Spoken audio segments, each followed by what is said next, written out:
All right, how New Testament congregations cooperated. So first, do we have authority from the New Testament for congregational cooperation?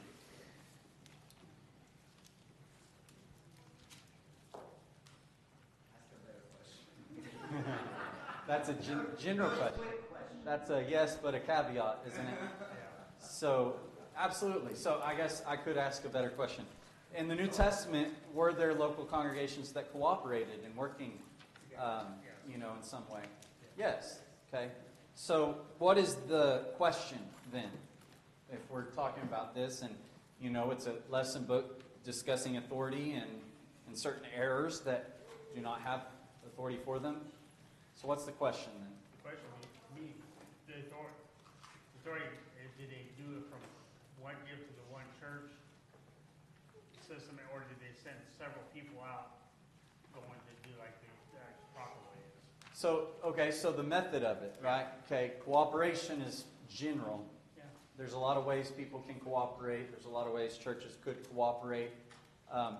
Just by theory, not in authorized ways, obviously. But so I think that's the question. There's no question that cooperation is involved. In fact, what's a word that we use spiritually and that is throughout the New Testament that really has to do with cooperation?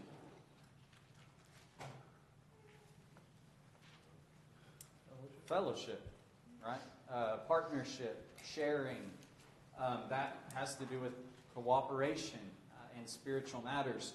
So when we talk about fellowship, we're talking about, sometimes just we share in the same thing, but a lot of times it's about something we're doing. We're having fellowship with one another, and that involves cooperation. We do it every Sunday at worship. Now, we're individuals of a congregation cooperating together, but there are certain ways that congregations have fellowship with one another. They cooperate with each other. And the question is not whether that's authorized, it's how can we cooperate? What authority do we have for cooperation?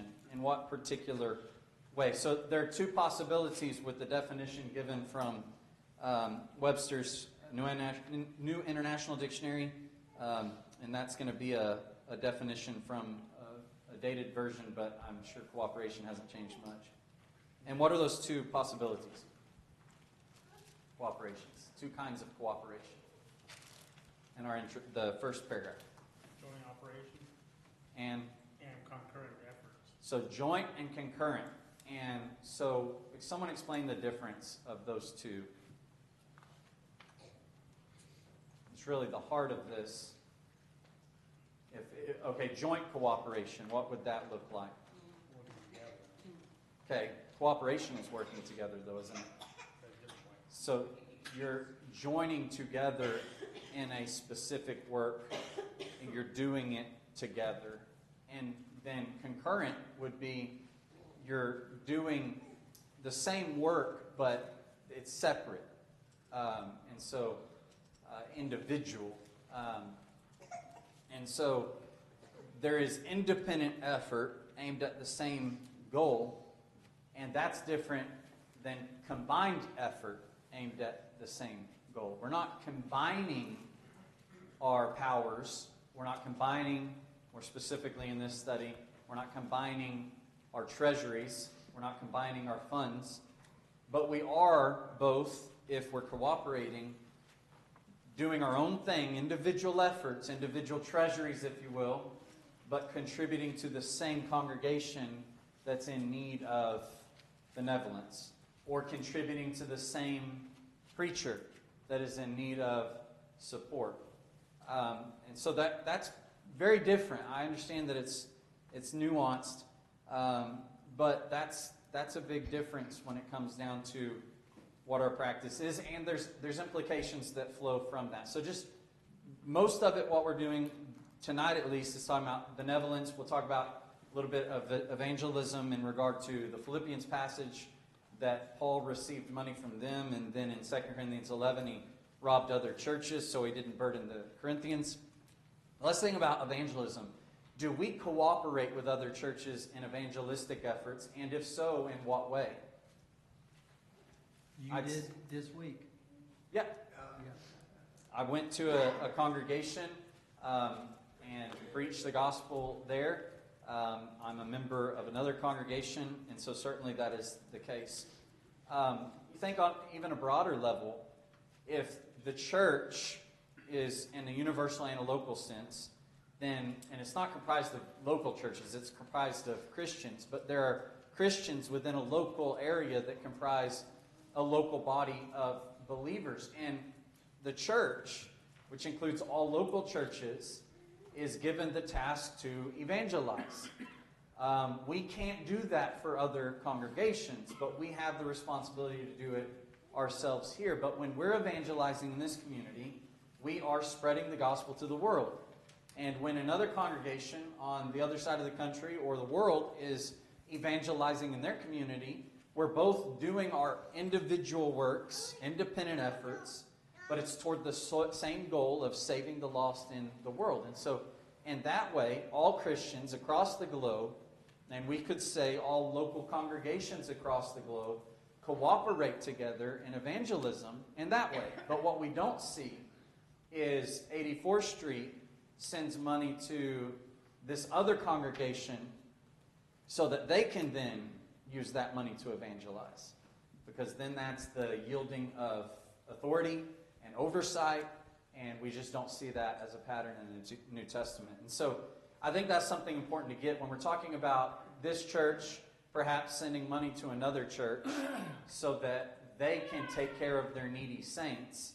That's limited to benevolence. You never see an example of one church sending money to another church for evangelism. You see one church sending a preacher over whom they're supporting, or you send one church, or you see one church sending money to an individual who is preaching. But that's where we especially have this lesson focused in on these first 2 points is benevolence. And that's what we see occurring in this situation. And I think one of the reasons that that is the case is because it remains this congregation's work. He will mention in the particular examples that the Jerusalem church, for example, they had the primary responsibility of taking care of their needy saints. But God set up this safeguard, if you will, where if they had needy saints and the need was too much for them to meet, then other congregations could send. But it was still sent into the care of who? The elders of that congregation. And they distributed among their needy saints. So they're receiving money and therefore having fellowship with some other congregation. But when it comes down to the work of distributing benevolence among the particular members in the particular circumstances, it's the work of that church that's being carried out. All right, so let's get into Acts chapter 11, where the first point, and there's 3 in this lesson, but the first point is one church helping other churches, multiple churches, in a time of emergency by contributing to their needs. So you got one church sending and multiple churches receiving. The next point will be one church receiving, multiple churches sending. And there are ways that we see this happen, and there are ways that we don't have authority for doing it, that some are doing. And therein lies the problem of institutionalism in part. Someone read Acts 11 in verses 27 through 30. And in these days, prophets came from Jerusalem to Antioch. And one of them, named Agabus, stood up and showed by the Spirit that there was going to be a great famine throughout all the world, which also happened in the days of Claudius Caesar. Then the disciples, each according to his ability, determined to send relief to the brethren dwelling in Judea. This they also did and sent to the elders by the hands of Barnabas and Saul. Okay, thank you. So what we have here is a prophesied famine that would take place, it seems, around AD 45, as he mentions, just as Agabus had prophesied. And that would happen in Jerusalem. And the Antioch saints, hearing of this, went ahead and compiled their funds, as we'll see, just like is commanded in 1 Corinthians 16, and we'll explain why we can utilize that passage to necessarily infer That's how these monies were collected. And then they had a couple of messengers that took it with them directly to the Jerusalem or the Judean area, and then gave it to the elders within each congregation. Okay? And so we're going to break that down a little bit. Does anyone have anything up to this point? Okay, just make sure I didn't miss a hand. All right, notice number 3. This is important. We touched on it a little bit in previous lessons. But is this, what we just read, speaking of the same need as we'll read when we get to 1 Corinthians chapter 16, Romans 15, 2 Corinthians 8 and 9? Is it the same or is it different? Different. Okay, why do we know that it's different? Time period. Time period. Okay, explain that just a little bit. Probably what he has in here, that the letter was, the First Corinthians letter was written about 57 or 58 AD, and as you said earlier, the other incident was in the 40s. Yeah. So I think that therein lies, at least to a degree, it's impressive that, historically, these things are accurate within the New Testament. It's inspired of God. Okay? But we can take those historical markers, which, what is the historical marker in this text? What are the days that this would happen, according to Luke? Yeah, the days of Claudius Caesar. And this is Luke recording it after the fact. Luke writes Acts after Paul is, left in Rome, right? And so he's reflecting on this. Agabus prophesied this, and Luke saying it actually happened as Agabus prophesied, and this is when it happened, the days of Claudius Caesar. And so we know when Claudius Caesar reigned. He began to reign in AD 41, and the incident occurred about in AD 45 as it pertains to Josephus. In fact, during his reign of just a few years, there were several famines, but it seems likely that what Josephus records is what it refers to. Now, that's important because, like what Carl pointed out and what the book notes, 1 Corinthians was written about AD 57 or 58. So that does not fall within this time period that Luke says this famine actually occurred. And so these aren't speaking about the same instances. I think that even more simple for me, when I'm not good at remembering dates and stuff, is here you have Acts 11. When do we read about Corinth?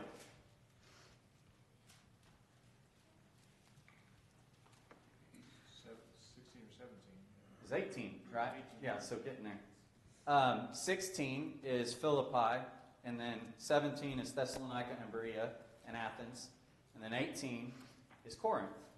And so this is chronological with Luke and Acts. And you see that's where it gets to. Who founded Corinth? Christ did. Who planted the seed in Corinth that led to a church being established? Paul. He hadn't even gone there yet. In fact, right now he's called Saul. And it seems until about midway through, I believe it's chapter 12, I'd have to read through it to remind myself that when you have Paul and Barnabas, maybe it's in chapter 13. But anyway, when you have Paul and Barnabas, Barnabas is mentioned, Barnabas and Saul. Barnabas is first. And then there's a switch that's made, whether it's in 13 or 14, and now it's Saul and Barnabas, and he's kind of taking the lead. He's driving now. And so he's not even, at Corinth at this point. Why is that important? When you're thinking about what those who believe in a sponsoring church might do, for instance, why is it important that we distinguish the difference between those two events? Think specific location. Where's the need in Acts 11? Judea. Where's the need in 1 Corinthians 16, Romans 15, and 2 Corinthians 8 and 9? Jerusalem. Okay. Now, it says they sent it to the elders. It says, relief to the brethren dwelling in Judea. They sent it to the elders. The elders where? Judea. What did the institutional brethren say happened here? Yeah, they sent it to the elders of where? Jerusalem specifically. And then what would Jerusalem do that a sponsoring church does? Jerusalem would distribute it to the other churches. They would determine what is sent where and whatever. So they would have oversight over those funds. But as we'll notice, that's not even close to being implied in the text. But what they do is they kind of extract that from what we see in those other three passages. It's a need in Judea, but it specifies Jerusalem. And they sent it to the saints in Jerusalem there. And so they'll say, well, it's, they sent it to the people in Jerusalem here, and they distributed it. But that makes a sponsoring church. That makes the very thing we're saying is not authorized, because it's not even applied in the text. There's different needs that are seen here. And it's important to distinguish between the two. Here's something I want us to learn from that, because this is obviously about institutionalism, but I'm also hoping from this series of studies that we learn a little bit more about authority and establishing it, and the logic behind that, and the practical sense of institutionalism. But when we're establishing a pattern in Scripture, and we had a whole lesson on a pattern established by examples, and when is an example binding, and things like that. When we're establishing the pattern of Scripture, the examples have to be limited to their own context and not stretched to other contexts. And so you've got an example of benevolence in Acts 11.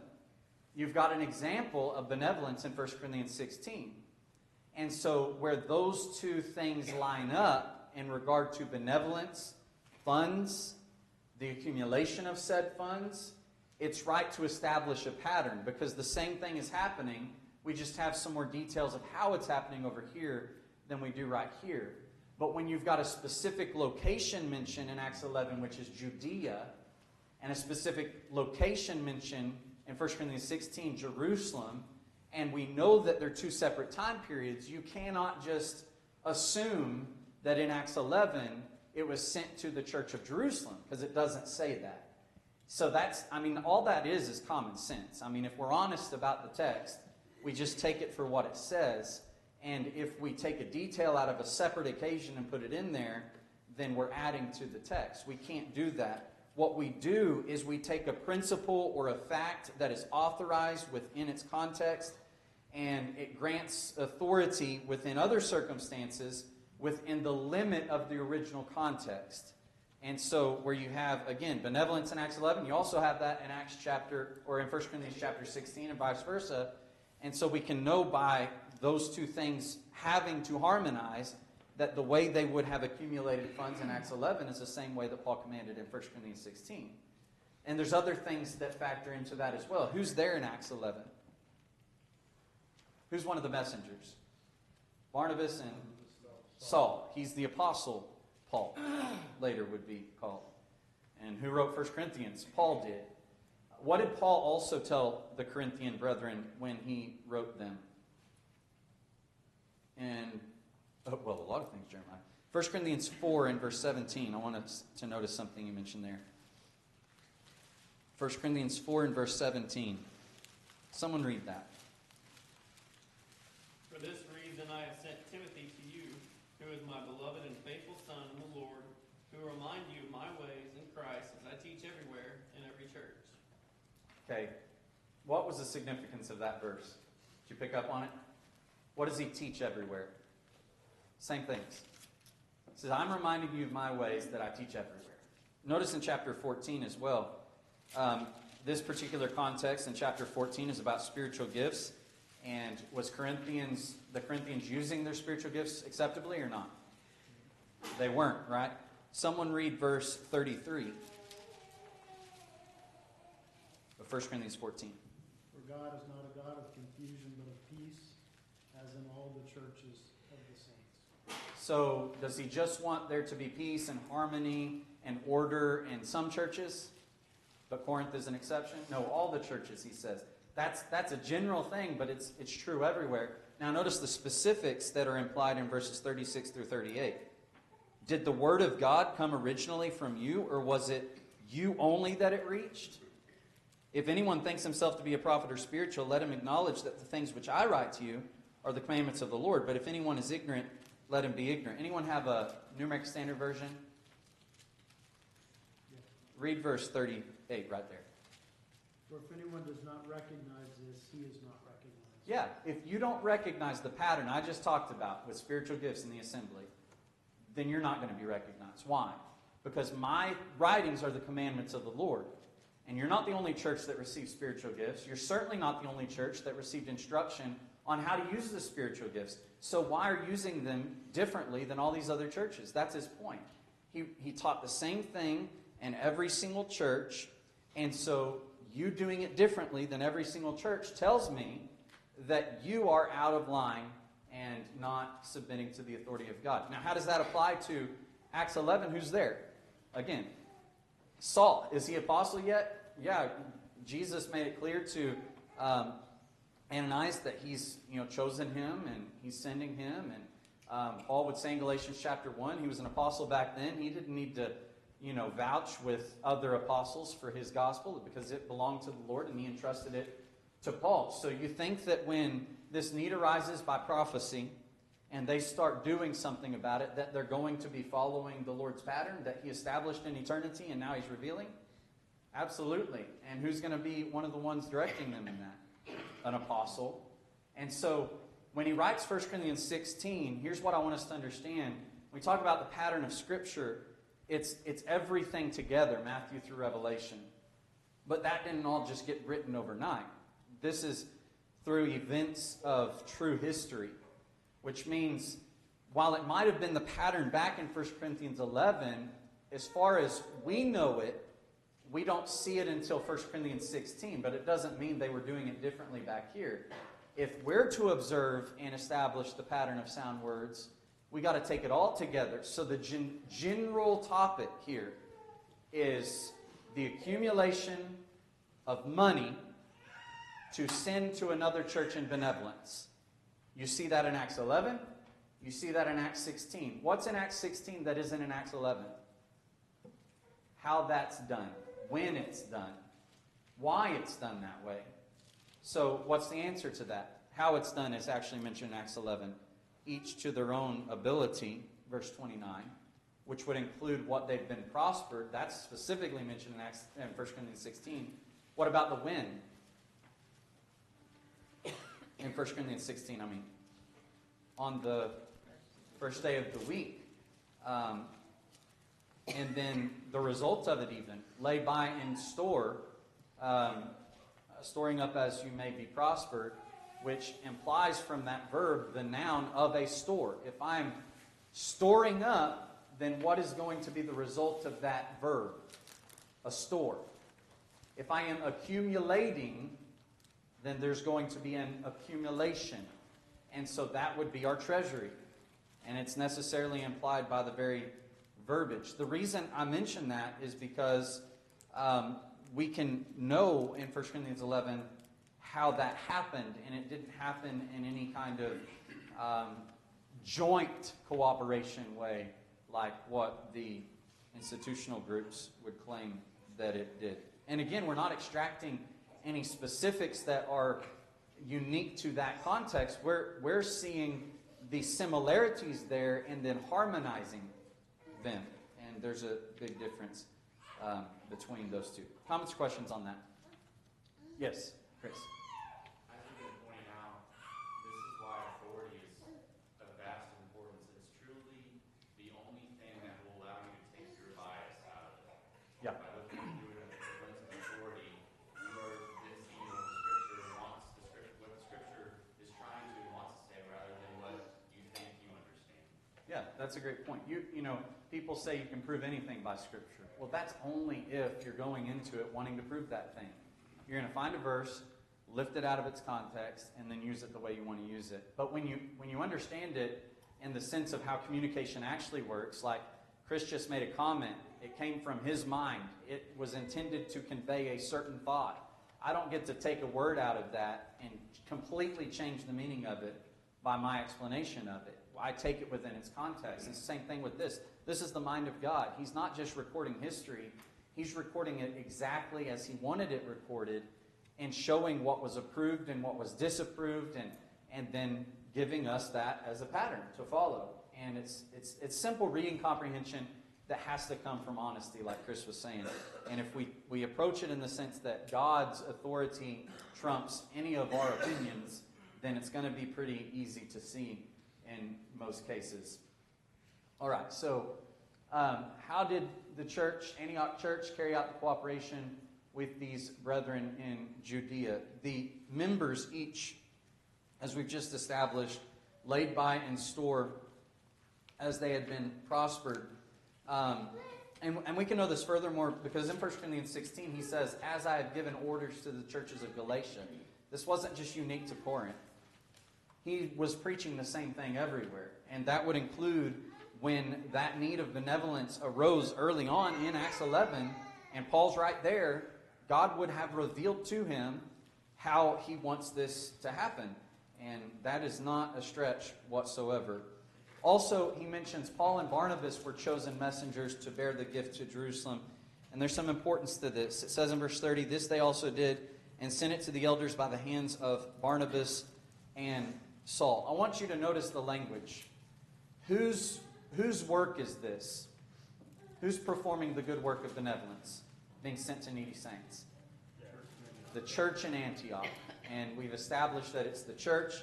In the very context that goes back, it says the disciples of verse 29. It says the disciples were first called Christians in Antioch in verse 26. They had assembled for a whole year with the church.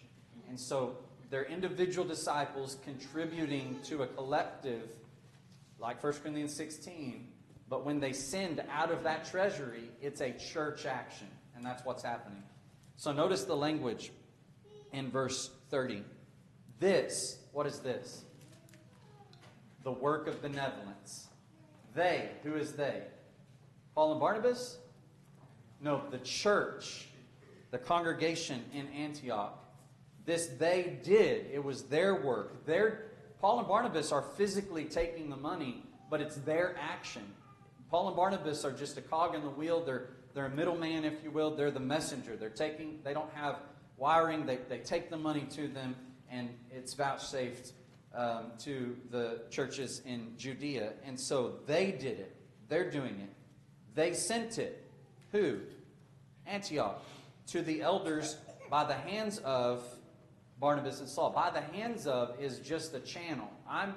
If I send something, you go to the bank and they send down that little thing in the vacuum. You put your money in and you pop it back up. The vacuum didn't send it, you sent it. You put it in and just the vacuum took it there. But you put your card in. That's your information.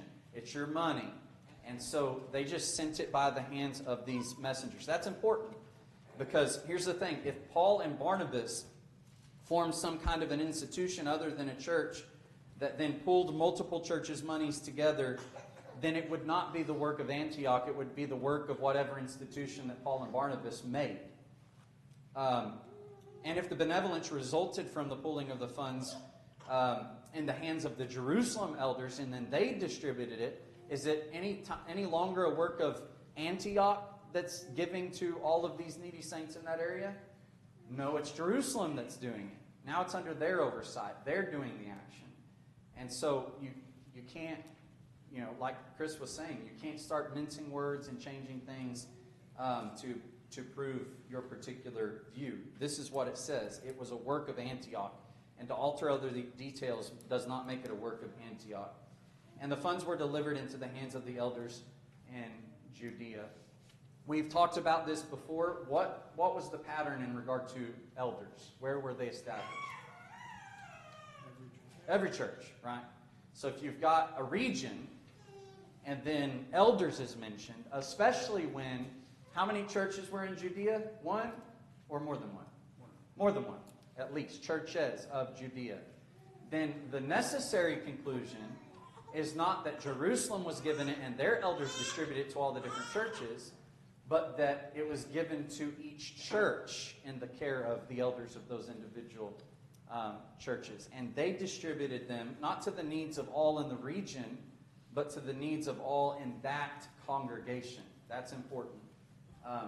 There was no such thing as a sponsoring church. There's no evidence of elders being only in Jerusalem. That's not a necessary conclusion. If elders were to be in every church, and there were multiple churches in Jerusalem, maybe some of them didn't have elders, But it's definitely not something we can presume to say that only Jerusalem had elders.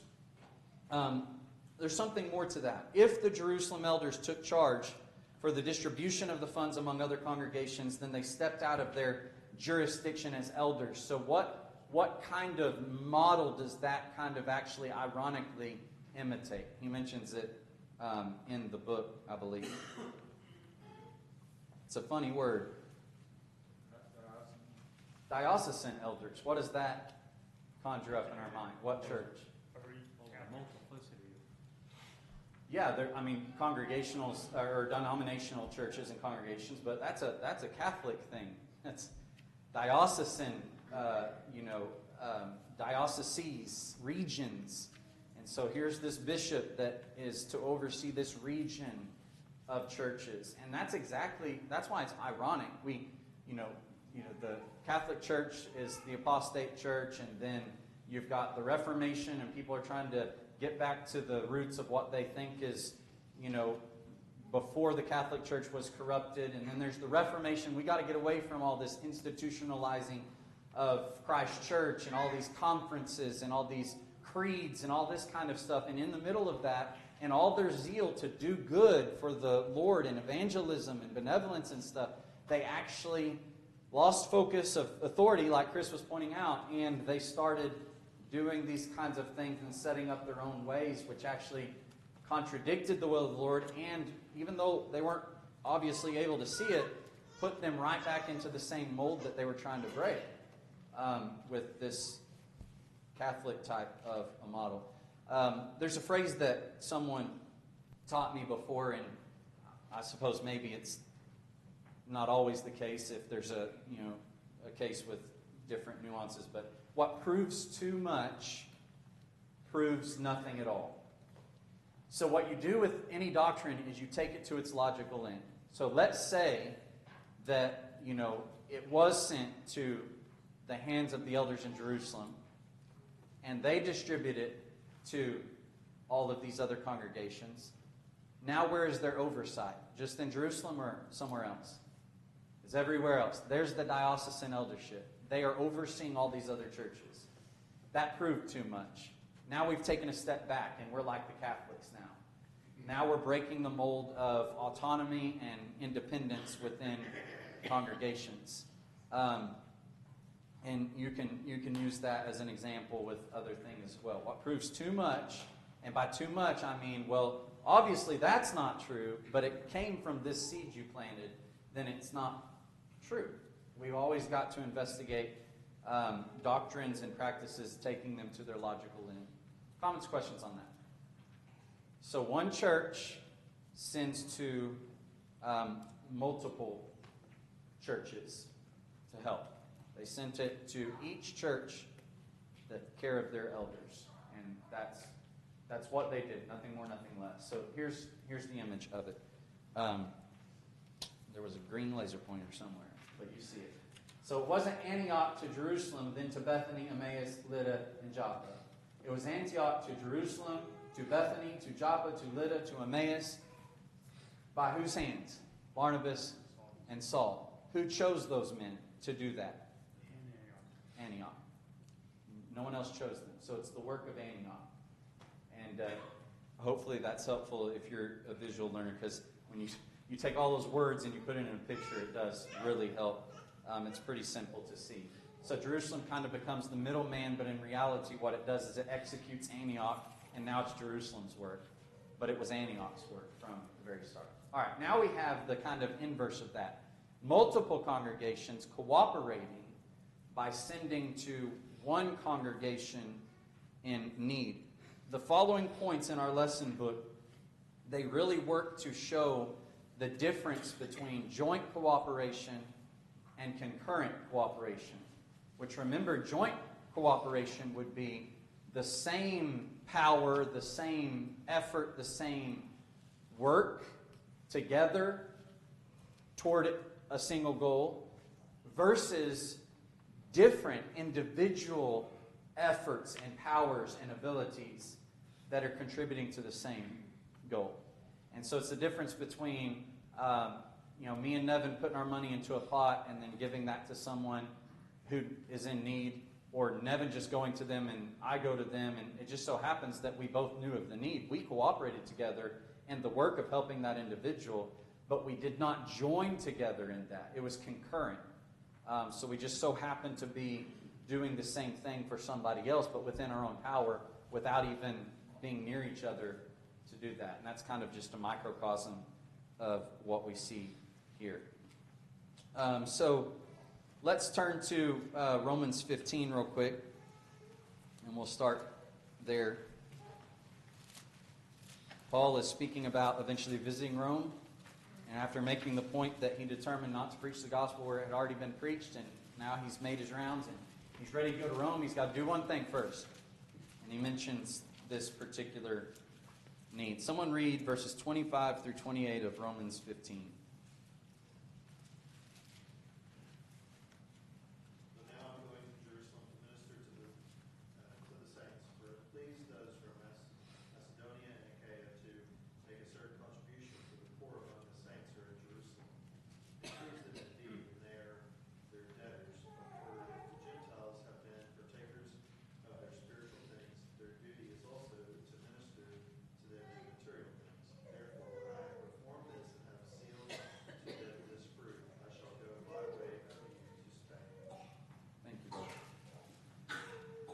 So it mentions the possible reasons. What do we know wasn't the specific reason?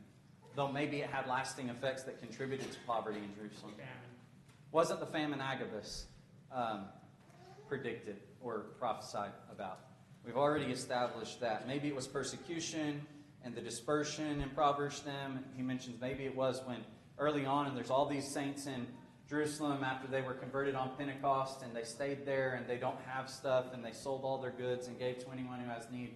Now their resources are depleted and they're impoverished. Whatever it is, it's the fact that there are destitute saints where, not Judea, although yes, specifically in the town of Jerusalem, the city of Jerusalem that is in the area of Judea.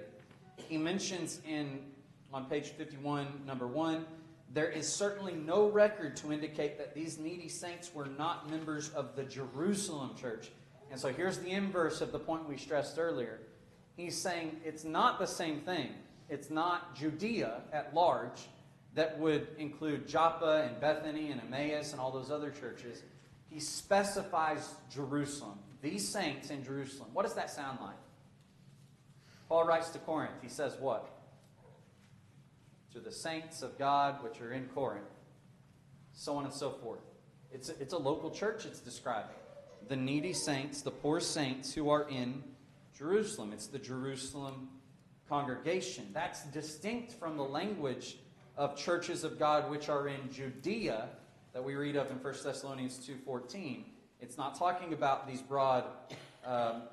this broad region that includes multiple churches. This is a specific instance that is limited to, in its historical context, the Jerusalem congregation. And that's important. He mentions this important point.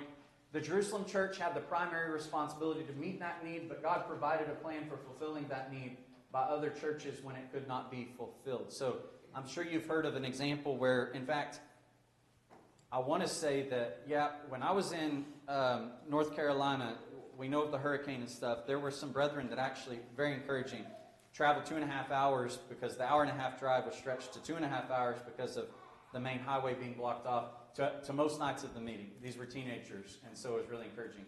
But they were telling me, the elders of the church that I was actually preaching at, about the fact that they had sent some money to help some saints there, and that one church actually said, we're taking care of it ourselves. We actually have what we need. And so the responsibility starts with the local congregation. This is not just like, we have enough, but it wouldn't hurt to have more. That's not how it works. This is not some flippant way of throwing around wealth. This is for those who are truly destitute. Because let's say 84th Street sends money to some church that is needy, but they can fulfill their needs. They've got the money they need. But we send it to them anyway. They receive it anyway. Now that's less money we have to send to an actual need or to help the needy among our saints. And so there's wisdom in this. This isn't just to be thrown around. 1 Timothy 5 is an example of that. Paul told Timothy to remain in Ephesus, and he was going to charge some to teach no other doctrine, but also, chapter 3 and verse 15, he writes so that he may know how he ought to conduct himself in the house of God, which is the church of the living God. And this is a local sense. He talked about elders in chapter 3 and deacons. He'd talk about elders in chapter 5 who labored both in word and doctrine, who are worthy of double honor. So that's the context of this. Here's a local church, and he gives these qualifications for widows. Make sure they're really widows, lest they be taken into the number who are not meeting those qualifications.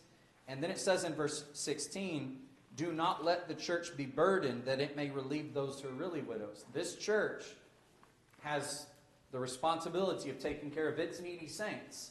And if it can do it, we don't need money from another congregation. But if we can't do it, God has, developed the plan where we can still take care of our needy saints through the benevolent funds of other congregations. So it's always limited. It's not just do whatever you want on however grand a scale you want.